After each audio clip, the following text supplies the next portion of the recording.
Welcome, everyone, to today's Global IMMUNOTALK. My name is Caetano Reis Souza, and it's my honor to host today's talk. This is a wonderful series that aims to bring all aspects of immunology to a global audience. And this is the brainchild of Carla Rothlin and Elena Zuniga.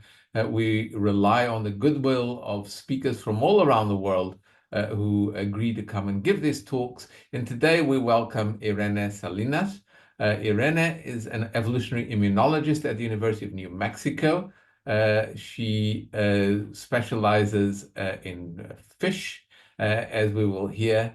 And she did her PhD at the University of Murcia in Spain, where she worked on fish gut immunity before doing a postdoc at the University of Pennsylvania in the US. And then a second one in New Zealand at the National Institute of Water and Atmospheric Research in Wellington.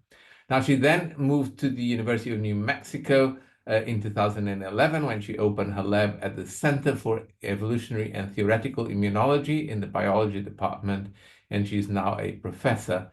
And her lab investigates evolution of mucosal immune systems in fish, and looking at uncovering also neuroimmune interactions from a phylogenetic perspective. And she's also a strong advocate for mentorship and for science accessibility, and that is perhaps at the root of the question that she will answer today, because as you know, in this series, we always start by asking the speaker a personal question before the talk.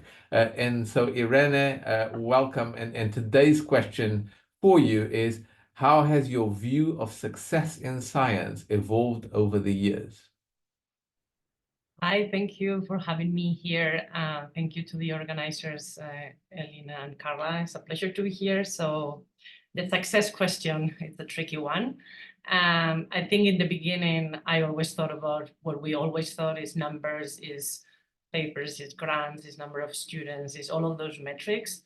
I think now that I'm older, I've been doing this for a long time, I've just realized that success is relative, and it all depends on how happy you are in your personal life, whether or not you think that your successes are enough for you.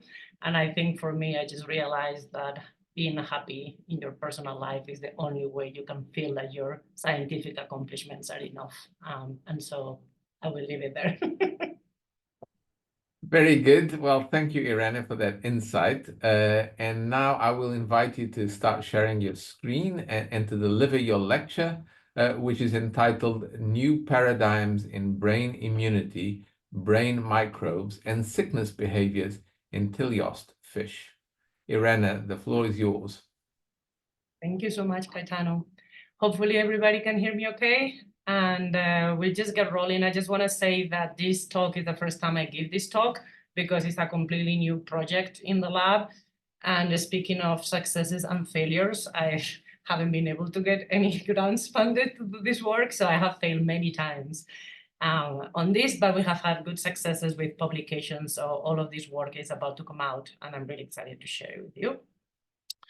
So as you know, my focus in my lab is understanding the evolution of immune systems in the vertebrate lineage. I mostly work on fish, on teleost fish, but also on sarcopterygian fish.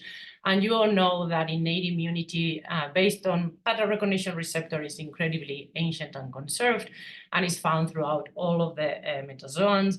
But the what we call the adaptive immunity Big Bang occur at the base of the vertebrate emergence with the agnathans, hagfish and lampreys, and then, of course, B and T cell receptor-based immunity first appeared in cartilaginous fish. So despite this apparent conservation of innate immunity, there are some peculiar features of innate immune systems that we can see in different taxa. And one of the ones that we talk a lot about in fish immunity is this conundrum about the lack of endotoxic, or the high resistance to endotoxic shock that we can see in fish. So it's very interesting because, of course, fish have many species, but the TLR4 has been lost or is not present in many of the fish genomes. And many of the ones that have TLR4, like zebrafish shown here on the GI paper from 2009, it seems that LPS is not the ligand for TLR4, and actually the lack of recognition by TLR4 downstream negatively regulates NF-kappa B activation. So this seminal paper from the 1960s that we all always talk in the field just basically did this really nice comparative essays showing how fish, in this case carp, are highly resistant to E. coli endotoxin when injected systemically, and the lethal dose can be 20 times, 100 times higher than in mammals. So in mammals, we know quite a lot about what happens in our bodies when we are sick, infected with a pathogen, and we have all of these really complex behaviors that we coin as sickness behaviors that go from lethargy, loss of appetite, we withdraw from social interactions, and we just feel gloomy, and we want to just sit and recover like this dog. These sickness behaviors are actually quite conserved throughout the vertebrate lineage in ectotherms, like fish, as well as amphibians and others, reptiles as well. Whenever these animals are exposed to an infection or systemic inflammation, they are going to engage, similar to mammals, this preoptic area of the hypothalamus that will then lead to what we call behavioral fever. And so instead of raising body temperature like we do, these animals will change behavior and swim towards warming temperatures, because these warmer temperatures enhance survival, enhance pathogen clearance, and also, of course, maximize or optimize the immune response to clear these pathogens. And we know that for the most part, all of these mediators that are involved in behavioral fever seem to be quite conserved. But I will talk more about this in the second part of my talk. Regarding behavioral fever, this is beautiful work by Dan Barrera's lab. I will show some of the work we've done with him recently. He has come up with this really cool and fine-tuned behavioral ring, where he can put, in this case, goldfish, and he injects a pathogen, heat-kill pathogen, Aeromonas, intraperitoneally, or also they do skin infections. And they look at these goldfish and how they change both their velocity, their swimming velocity, and their thermal preference. And it's very clear here that these animals, of course, seek warmer waters, as you can see here at the top of the screen, and also they decrease dramatically their swimming velocity, and both of those are here comparing the control versus the infected animals, warmer temperatures and much slower swimming velocity. Despite the fact that we know behavioral fevers exist in teleost, there is still a lot of unknowns, and some of these unknowns refer to that conundrum about the TLR4, because we know that in fish like us, IL-1, IL-6, and TNF-alpha are the major pyrogenic cytokines that are involved in sickness behaviors. But there are a lot of things that are interesting there, because in mammals, for instance, IL-6 can be produced via two different pathways, and one of them is via LPS recognition by TLR4. Which means that in the case of fish, I just put a goldfish there, but this applies to any fish species. We basically know nothing about how IL-6 expression and production is regulated. So I'm just going to introduce a little bit, because I'm going to talk a lot about the anatomy of the brain, the fish brain, which we know actually very little about their immune response and their immune system in general. They also have cranial lymphatics like we do. I will not talk about that, although we've been doing some work on that realm as well. But here you can see the major parts of the brain, the meninges, like I said, and then we have, this is the rostral part, so this would be the head, the olfactory bulb, we have the telencephalon, we have the optic tectum here, the cerebellum, and then the medulla oblongata. And the fish also have two choroid plexi, like similar to what we have. And of course, a blood-brain barrier that controls transport in and out of the brain parenchyma. So when we started, another thing that is really cool about fish, and probably all of you know, but I'm just reminding you here, is that compared to mammals, fish have remarkable abilities to regenerate their brain in adulthood, and specifically the telencephalon, which I show you here. You guys can see this area here, which I will talk a lot about today, has remarkable regeneration capabilities in adulthood, as you can see here in an adult zebrafish. And in green, you can, in blue, you can see all of the PCNA positive areas. One of the things that we were really inspired by when we started this project was this really old paper from the 1950s by Bullock and Sniesko, who are really fathers of, I guess, fish diseases in the US. And they were just basically looking at normal, healthy rainbow trout in hatcheries.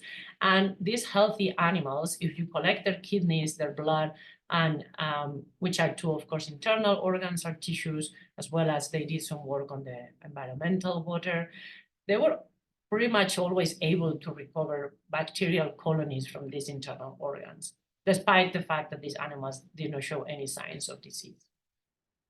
Meanwhile, my lab has been doing a lot of work on characterizing fish microbiomes for the last 10 years. This was our first paper in 2015, where we basically sequenced every external microbiome in rainbow trout, in control rainbow trout, but we've never, ever looked at what is happening inside. So based on this premises, we started this project, which was all led by my fourth PhD student, Amir Mani, who is now a doctor already and a postdoc at the University of Chicago.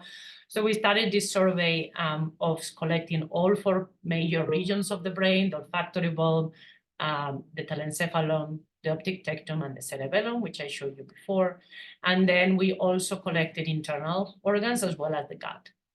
After we collected the blood, we were really careful about removing any blood contamination from the brain. So we have a transcardiac, I guess, perfusion model in the lab where we can basically remove over 99.5% of the blood that is left in the brain. So we are sure there's no leftover blood in our samples. And then we've been quantifying bacterial loads, bacterial isolation in culture, and microbiome sequencing. So the first piece of data that Amir got was this. As we knew, the gut has much higher bacterial loads, regardless of using DNA or RNA as our template. And in the blood, we found the lowest amounts of bacteria. The spleen had very comparable levels to all 4 regions of the brain. And curiously, out of all 4 regions of the brain that we sampled, the olfactory bulb consistently had the lowest levels of bacteria.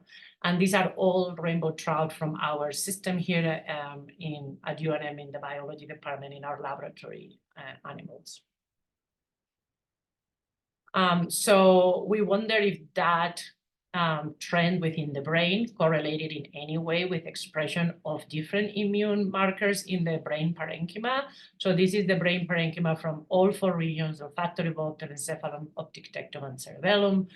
And we were really surprised to see that there is this amazing gradient going from the front, so the olfactory bulb, towards the back to the cerebellum.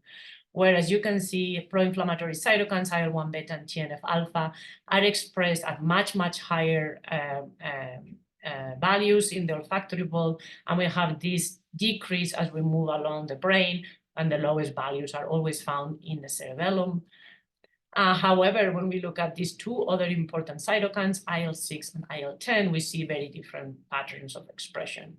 Specifically, we see that the telencephalon and the optic tectum express these 2 cytokines constitutively at much higher levels than the olfactory bulb and the cerebellum. So perhaps these higher levels of TNF-alpha and IL-1 beta come from the elimination, or this idea that maybe the olfactory bulb is able to eliminate more of the microbiota. We don't know, but it's an interesting idea. We also looked in this survey, in this neuroanatomical survey that we are still yet to publish, other immune markers. I'm just showing here, for instance, B-cell markers. In this case, the 3 major heavy chains for immunoglobulin delta, mu, and tau. which is the equivalent of, or the functional equivalent to IgA. And in this case, again, we see this much, much higher expression in the olfactory bulb, and again, this gradient as we move along the brain. It was very exciting, so we now ask the question if this correlated with anything that could allow immune cells to go in and out of the parenchyma. So we look at 3 different genes, the receptor for complement 3, as well as the addition molecules ICAM1 and BCAM1. And again, a beautiful pattern where every single time the olfactory bulb is the one who expresses these markers at much, much higher values, and the cerebellum always the one expressing these markers at the lowest levels. Okay, so we know that there is bacteria there in this healthy rainbow trout in the brain, but of course, we need to prove that they are alive. So Amir spent pretty much 1 year setting up these culturomics assays in the lab, where we tested million different conditions. We tested different culture media, we tested different temperatures, aerobic and anaerobic conditions, as well as different ways to lyse the tissues. So we have a mechanical lysis method as well as a MP40 detergent method. And with that, we calculated the colony forming units that would be found in per gram of gut tissue, as well as the blood, the spleen, olfactory bulb, telencephalon, optic tectum, and cerebellum. And as you can see, we got similar values, and we recover more when we do the MP40 lysis method. We recover more bacteria in general, but overall the trend is pretty similar. And again, always the olfactory bulb has lower CFUs compared to the other regions of the brain, and the spleen has equivalent or similar loads, bacterial loads, to the other brain regions, sorry. So of course, now that we had this culturomic system set up and running, we really want to know who is there. And so we ended up with this beautiful biorepository. These are just some examples.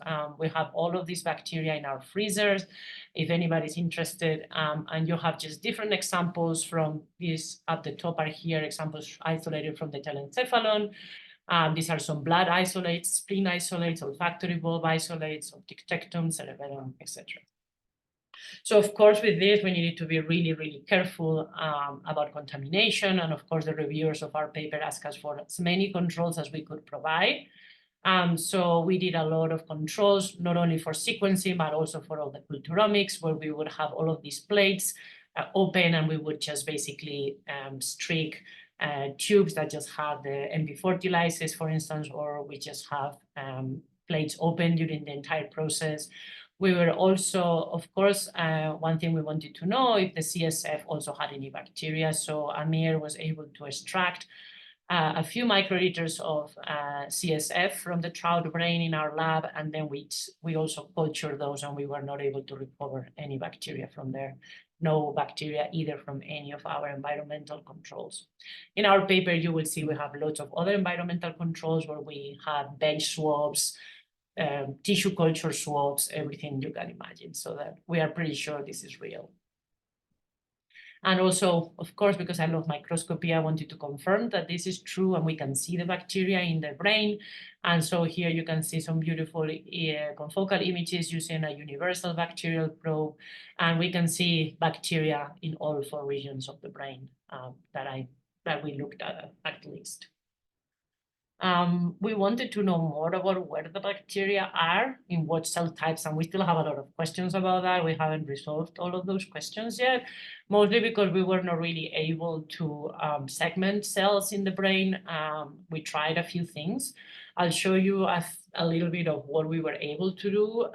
So using just phalloidin to stain the brain at the same time as we were doing the EUV in situ hybridizations, we were able to resolve some of these locations of the bacteria, and we were really lucky to find some blood vessels as you can see here. And this is, of course, part of the pericite with the blood-brain barrier. And we were able to see one bacteria actually crossing here, as you can see beautifully. We were also able to see some bacteria that look like they are inside cells. So we think that some of them may be intracellular, and some of them may not be intracellular, as you can see here, because they are farther away from the nucleus. But of course, there's a lot of work to be done there, because we would need to have very good membrane markers to be able to segment cells, and also markers to phenotype or identify the identity of the cells that have bacteria inside them. So lots to be done there, but very exciting data. Okay, so we of course then went ahead and sequenced all of these bacteria, just doing regular amplicon sequencing. So here you just have our data from our laboratory rainbow trout. And again, we were really surprised to see a really high diversity of the brain microbiota. And as we knew before, the gut microbiome of salmonids has pretty low diversity, actually, because it's largely dominated by mycoplasma, and we have that published that many times before. So one of the things that we were really excited to know is where are these brain bacteria coming from, of course. And to do that, we ran source tracker 2 analysis on our 16S amplicon datasets using 3 sources, potential sources: the blood, the gut, and the water. We also ran the spleen, which is in our supplementary data if you want to look at it. But all of these data really show that the water overall contributes very, very little, maybe 2% to the overall diversity of the brain microbiome. Whereas perhaps if we combine the blood and the gut, you can see here, if we combine these red and brown bars, we can reach to about 50% in the highest cases, sometimes only 30%, depending on the brain region, that are matching reads between the sources and the brain. So we are left with about 50 to 70% of the brain microbiome diversity that we really don't know what it is. It could be some other sources that we haven't been able to, that we didn't include. We didn't include all mucosal tissues like the gills, the skin, the nose, etc. But also it could be what we could call the core brain microbiome. So those are all unknown sources. Okay, so this is a summary table of all of our culturomics efforts. And what we did then, based on this table, was to select 2 species, Plesiomonas and Agrobacterium. And the reason why we selected those, as you can see here, is because we have really high numbers of isolates from those 2 species. And then we went ahead and sequenced a lot of genomes, whole genomes from those isolates. And today I will just show you the Plesiomonas data, but we also have the Agrobacterium data in our paper as well. So for Plesiomonas, we ended up sequencing 16 genomes, which are down here. In blue, you have the isolates that came from the brain. In red, you have the isolates that come from the blood. And in brown, you have the isolates that came from the gut. And when we did this whole genome sequencing and we looked at the size of these genomes, we were really surprised because there were clearly 2 different groups. We had isolates that have a short genome, which you can see here that in the gut were about 40% of our sequence isolates. In the blood, there were about 60% of them. And then we have all of these other isolates that had these much, much longer genomes, which in the gut accounted for about 60% of them. In the blood were 40% of them. But when we looked at the brain, all of the brain isolates, all of the brain Plesiomonas isolates had these long genomes. And this, I guess, plasticity of Plesiomonas and genomic plasticity is very well documented in the literature. And we were really pleased to see that the sizes of the genomes that we recovered were within, I guess, the sizes that have been reported in before for other Plesiomonas isolates, particularly human ones, because Plesiomonas can be a pathogen in humans. So we ran trees, and as we would imagine, all of the long isolates ended up clustering together here in this part of the phylogenetic tree, and all of the short ones were clustering together. And they were closely related to other fish isolates that were found in NCBI. So one of the things that we noted once we started to go deeper into what we recovered in these whole genome sequencing efforts was the fact that we saw striking differences in several pathways, including pathways such as type 6 secretion systems, as well as type 3 secretion systems, which were all found in the complete modules were found in the long genome isolate. So all of the brain ones had those, but they were not found in the short genome ones coming from the gut and the blood, suggesting that these two modules, the type 6 and the type 3 secretion systems, may be involved in colonization of the trout brain. Strikingly, also, we noted these incredible differences between long genomes and short genomes when it came to polyamine synthesis pathways. And specifically, we saw that out of these important enzymes that guide or that rule the production of polyamines, short genome versus long genome isolates were very different. So as you can see here, in yellow are the ones that are present, the genes that are present in those genomes, and the blue are the ones that are absent. So we have SPEA and spermine synthase, which were absent in all of them. When we look at SPC, which is here, which catalyzes the production of putrescine from the substrate L-ornithine, that was actually present in all of our Plesiomonas isolates that we sequenced. But when we looked at two enzymes, arginase and SPE, these two enzymes were only found in the genomes of the long Plesiomonas, but not the short Plesiomonas. Again, suggesting that perhaps there's some sort of adaptation or specific features that having these polyamine production pathways allows this bacteria to perhaps colonize and adapt to the brain niche. So I asked Amir, and he was very happy to do this because it was very exciting to just basically grow our bacteria in vitro and then just quantify by ELISA their capabilities to produce these different polyamines. And as you can see, putrescine was produced by all of them at high levels. Spermine, as we know, is produced at very low levels, and also that was the same in all isolates. But when we look at spermidine production, we could only see production of spermidine in the long genome Plesiomonas, regardless of their origin, regardless of being a gut, a blood, or a brain isolate, but the short genome ones did not make any spermidine. Okay. So of course, the big question that we wanted to answer is like, how long and how stable are these communities in the brain? And the answer is still out there. What I can tell you so far from based on what we have done, which has been a 2-week-long experiment. So we've done these experiments up to 2 weeks. We know that the bacteria are there for at least 2 weeks.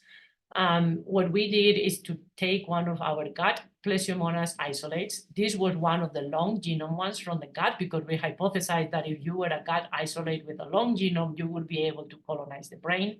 And we modified this isolate to express a stability tomato. And so now this red label Plesiomonas was added to the trout water for 30 minutes. And then we sampled 3 hours, 1 day, 2 days, 7 days, and 14 days afterwards. And we did both microscopy as well as qPCR to quantify bacterial loads in different brain regions. We were able to see how as early as 3 hours these bacteria were already found in the brain, and that these loads keep increasing pretty steadily for at least 2 days. By 7 days, the loads were still pretty high, similar to 1 day. And by 14 days, we could still detect by PCR, qPCR, although we hardly could see anything by microscopy. I think we saw bacteria in just one fish at 14 days.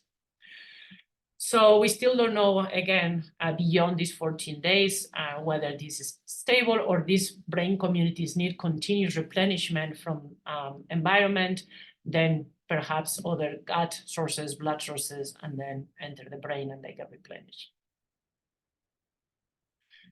We went really crazy with this, but we wanted to know if these brain microbiomes exist in many other species of salmonids, as well as in many other holding or systems, so not just laboratory salmonids.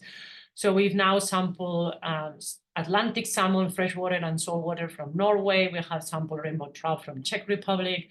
We have sampled Gila trout from New Mexico, and we have sampled juvenile and adult Chinook salmon from rivers in a natural system in Oregon.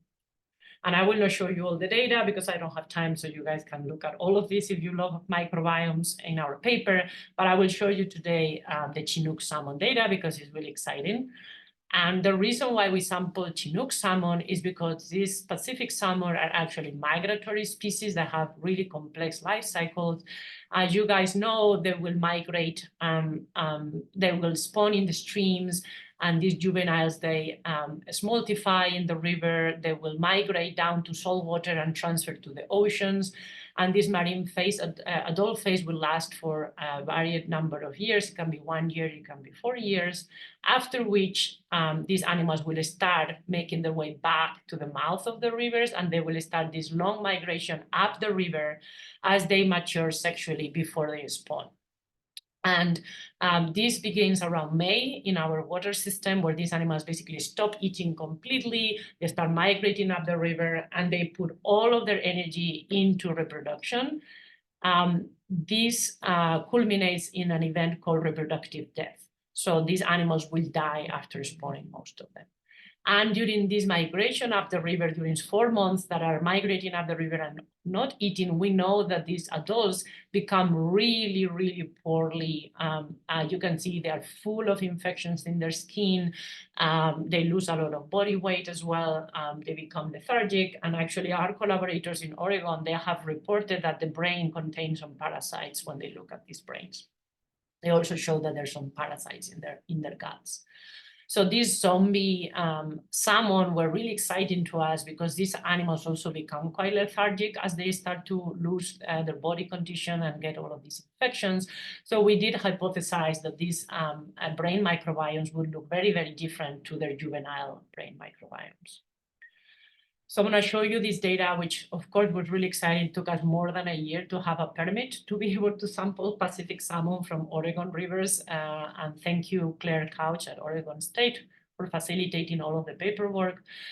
We were really excited to see that if we compare adults with juveniles, there's a much higher bacterial load in the gut. Also in the blood, that was true. And when we look at the brain, we saw 2 different regions.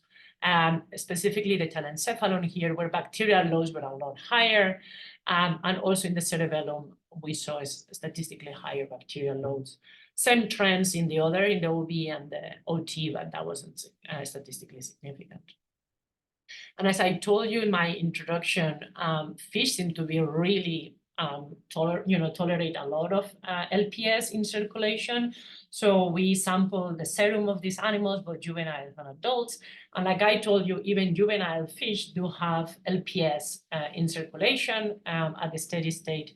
And as we had hypothesized, these animals that were mature, sexually mature and reaching the reproductive death soon, they were starting to get really high levels of LPS in circulation, suggesting that these increases in the gut and of course increases in the blood are coming from a dysbiosis or a loss of barrier integrity, where now all the bacteria can go into the bloodstream and then also, of course, penetrate and reach the brain, as we are showing here.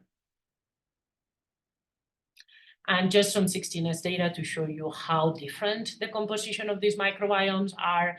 And in these adult Chinook animals, what you can see is that now the blood becomes really colonized or rich in these enterobacteria. And these enterobacteria are also found in the spleen and in high amounts in the brain parenchymas. And it was also very interesting because when we look at who was there, we were able to detect a lot of well-known pathogens in these adult Chinook in the internal organs. So for those who are experts in fish diseases, and if you're interested, there were a lot of flavobacterium in there that are known to cause cold bacterial disease in salmonids.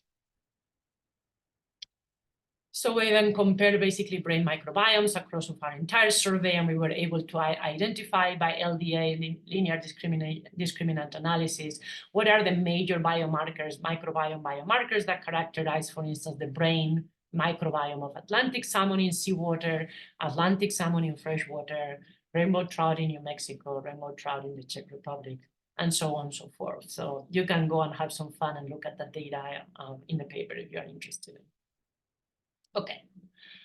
So from this first part so far, I've told you that salmonids do have LPS in circulation. They have microbiomes in their internal organs, even when they are really healthy and there's no apparent signs of disease.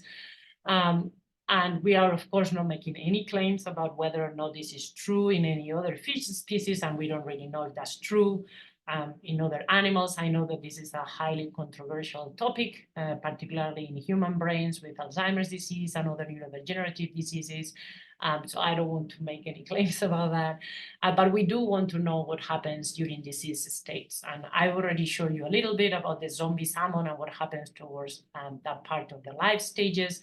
So we wanted to know what would happen in the brain when we push this system, if now all of a sudden we have a lot of microbiota that translocate into systemic circulation, how does the brain respond, and whether or not we can induce sickness behaviors. Okay. So I told you already in my introduction that we know some stuff about what happens during sickness behaviors in fish. We know that they move towards warmer waters and they become lethargic. And so far that hypothalamus, the POV of the hypothalamus, that preoptic area, is the one that has been basically studied so far. Nobody else has studied any other parts of the fish brain, and we know very little about what are the circuits and the neuronal substrates that guide behavioral fever and responses to systemic inflammation. Given the complex behavior that fever engages in teleost fish and other ectotherms, like I told you, they need to make these decisions about moving to warmer waters. We hypothesize that the POV cannot be the only brain region involved in behavioral fever, but probably other higher processing areas would be involved. And in our case, we hypothesize that the telencephalon would be this one because it's involved in this decision-making and locomotion movements that are involved in moving towards these warmer waters. So for this second part of the talk, I will move on to this model that we developed in the lab, and the paper is about to come out as well. It's in press, where Amir and we came up with this model where he would isolate healthy microbiota from the gut of our fish in the lab. We will wash them really well, and then we will inject this microbiota directly into the bloodstream via IV injection of another rainbow trout. And he also came up with a really clever idea, which was to isolate LPS directly from this microbiota. And the reason why we did that is because, remember, I told you that if we just use commercial E. coli LPS, fish are pretty resistant to that E. coli LPS, and perhaps we thought that this microbiota-derived LPS would better mimic what happens in reality when these animals have dysbiosis and microbiota leak from the gut into the bloodstream. So following that IV injection of either microbiota or LPS from microbiota, we sampled really early at 4 hours, as well as 1 day. And we collected the blood to look at the LPS levels. And in both cases, as you can see, by 4 hours, we have a really nice peak of LPS in circulation. And by 1 day, those levels have already returned to baseline levels. We also collected, in this case, I'm just showing you two regions. As I told you, the hypothalamus, which is the one that everybody knows responds to systemic inflammation, and our hypothetical area of the brain that we propose plays a really important role during systemic inflammation responses. We did also sample other regions of the brain. I will not show you the data, but if you're interested, it's also in our paper. So the first data I will show you refers to the canonical pyrogenic cytokines, IL-1 beta, TNF-alpha, and IL-6 that we measure in the hypothalamus down here, as well as the telencephalon here. And as expected and reported by others, either injection of commensal bacteria IV or the LPS from commensal bacteria, we do have a really consistent increase in IL-1 beta expression here in the hypothalamus. When we do the same thing and we looked at the telencephalon, we were really surprised because we saw some moderate, significant increases early on at 4 hours, followed by really strong downregulation at 1 day, which we never saw in the hypothalamus down here. When we look at TNF-alpha, again, very consistent responses in the hypothalamus. And surprisingly, the telencephalon was doing really similar things. We saw between 2- and 3-fold increases in TNF-alpha expression at 4 days that had returned to baseline levels by 1 day. When we look at IL-6, we saw really different patterns. And this is, I think, a whole new field that needs to be, I guess, studied in fish because we know so little about IL-6. But as you can see, again, canonical upregulation of IL-6 in the hypothalamus, but nothing at all in the IL-6.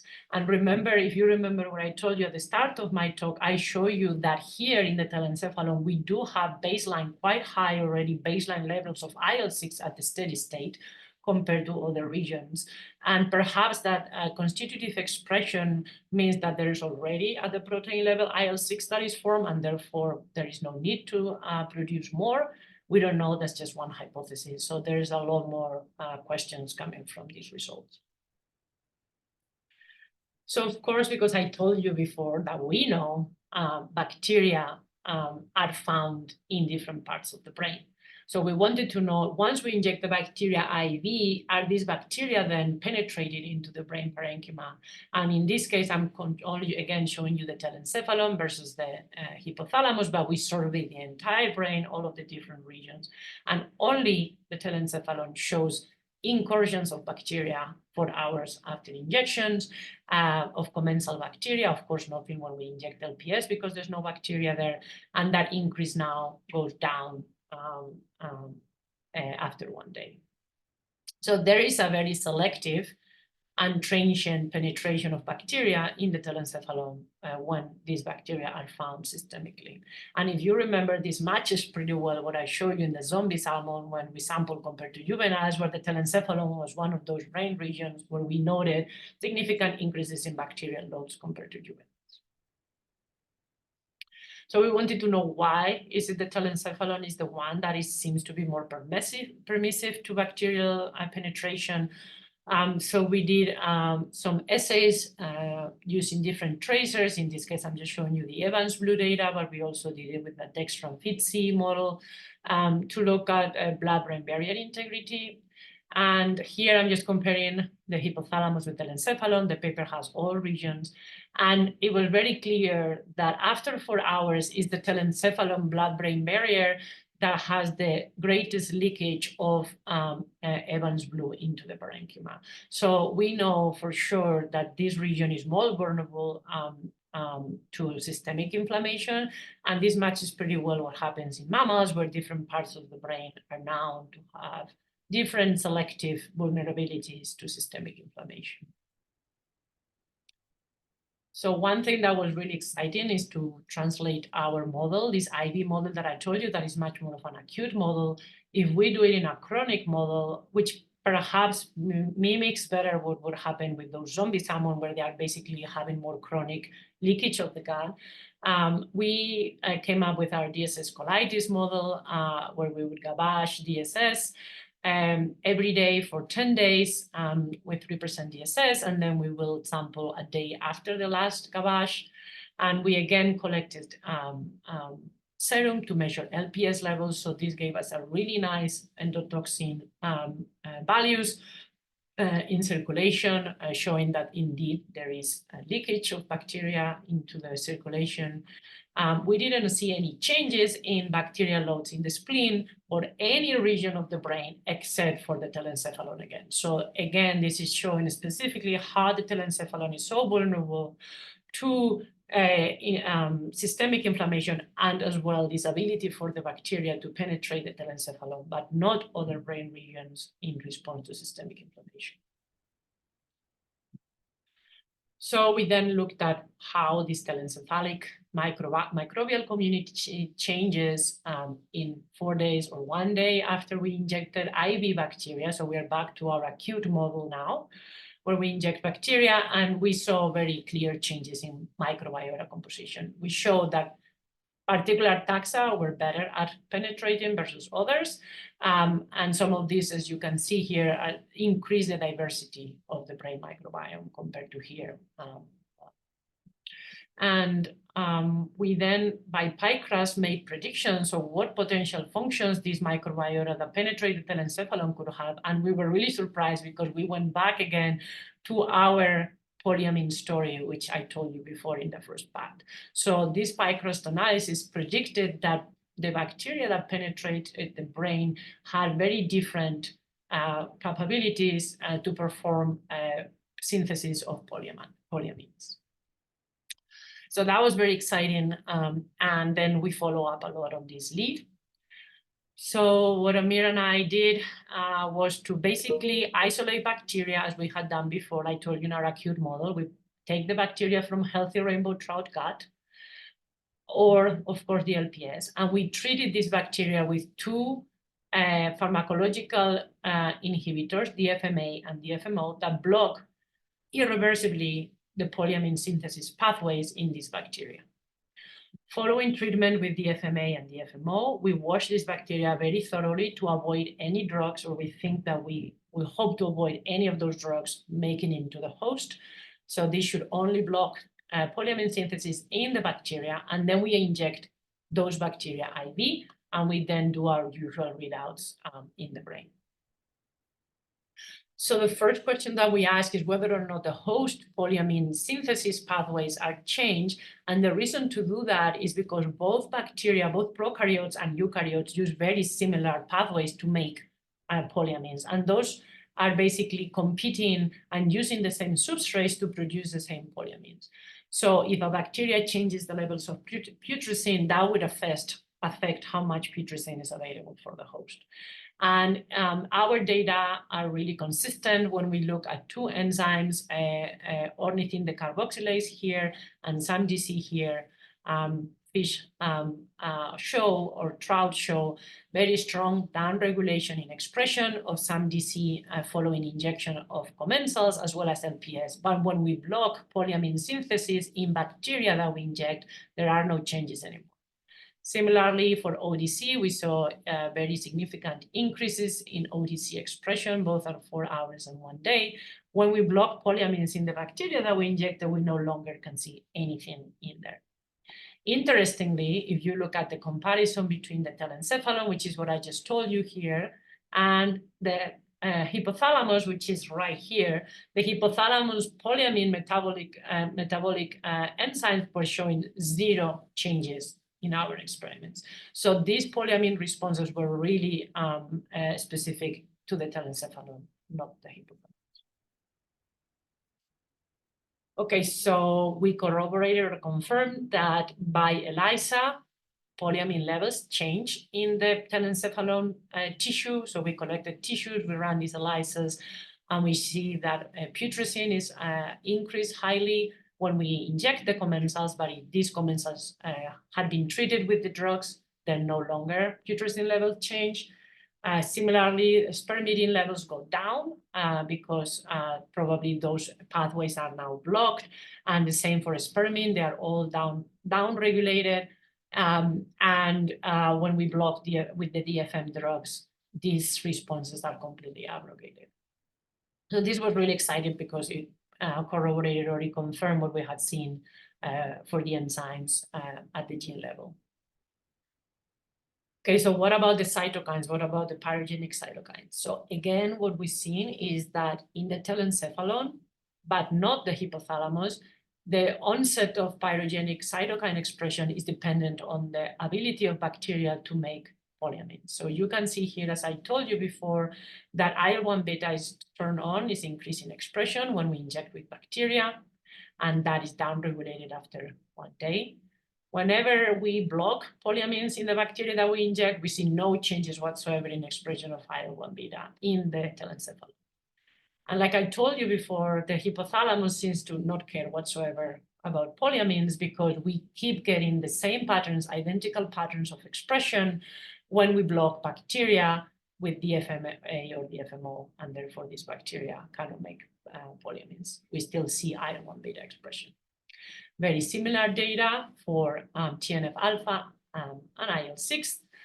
TNF alpha is no longer turned on when we block polyamines in bacteria, but only in the telencephalon. Hypothalamus doesn't care.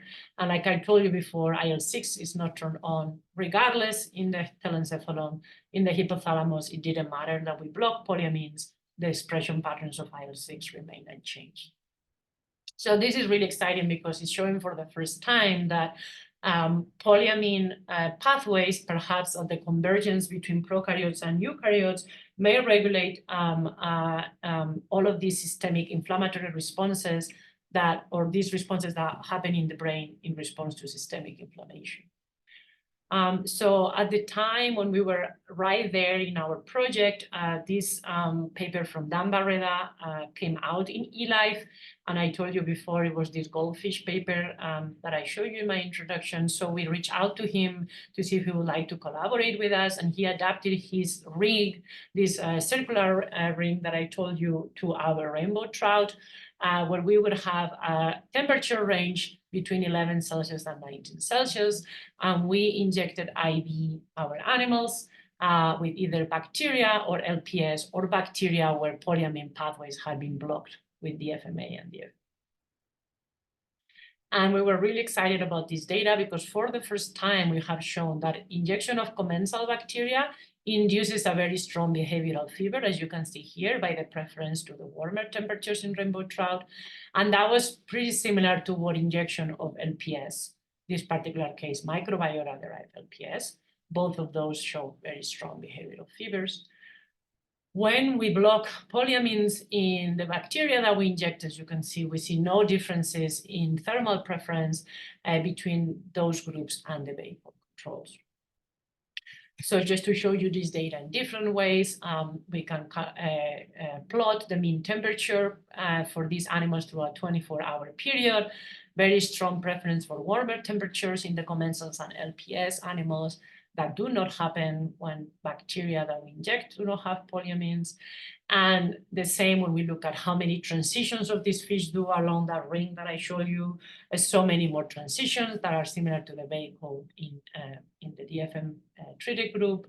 And then, as I told you before, these animals will have a very striking lethargy as part of this sickness behavior.